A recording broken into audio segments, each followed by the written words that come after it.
frick? Okay, so here's my theory on why Phil from The Promised Neverland is the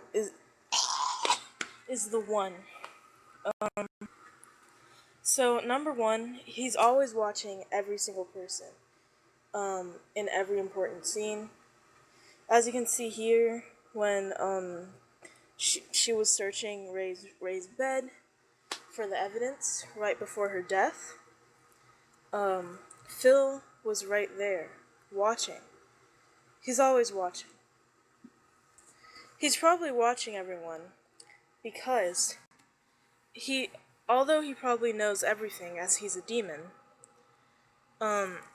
he probably has to watch everyone so that they know that Phil, so that he won't slip up and mention something that he's not supposed to know about. And with the scene with the sister, not the sister, with the mother, I forgot her freaking name. He managed to call her for dinner just in time, right then and there. So why is Phil always here?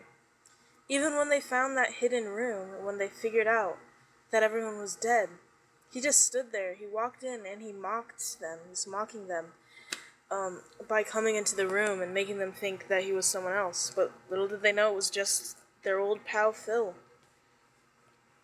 He grew a close family relationship with everyone just so that he could betray them in the future. This was his entire plan. In the end of season 2, I assume that everyone is just going to be eaten by Phil. He wanted them to escape. He wanted them to see the real world. He wanted them to experience everything so that when it comes to the time where they think they're going to save their good old pal Phil and all their other family members that they've missed for so long, they're going to realize that it was just Phil. Phil's the one. Phil wanted them to go through all this trauma, all this hardships, just so that their brains could get bigger and more developed and taste better. Because after a while, when you're just eating like just smart kids, it gets boring. And like you would add salt or seasonings to a dish, the seasoning in this case would probably be the feelings of like betrayal and trauma and all that. So Phil planned everything, and nobody else knows except for Phil. Not even the other demons, probably. And since he's, a demon, he's the one, he can probably make as many forms as he wants and be able to control him whenever he wants. Because he's like the god of all the demons.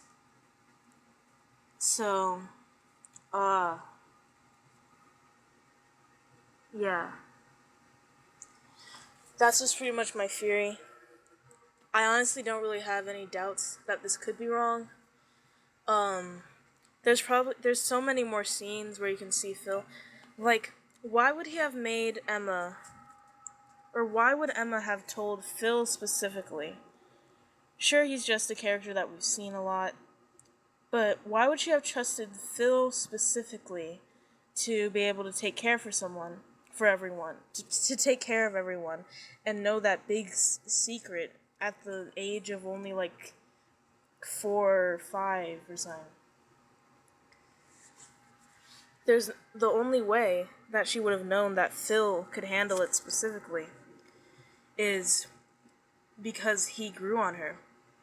He did all that he could. He learned as much as he could about humans and their behavior to know what humans like and what humans do and how they work, just so that he could manipulate Emma and make sure that she told him, so that she'll always be thinking about Phil and worrying about Phil and of course everyone else.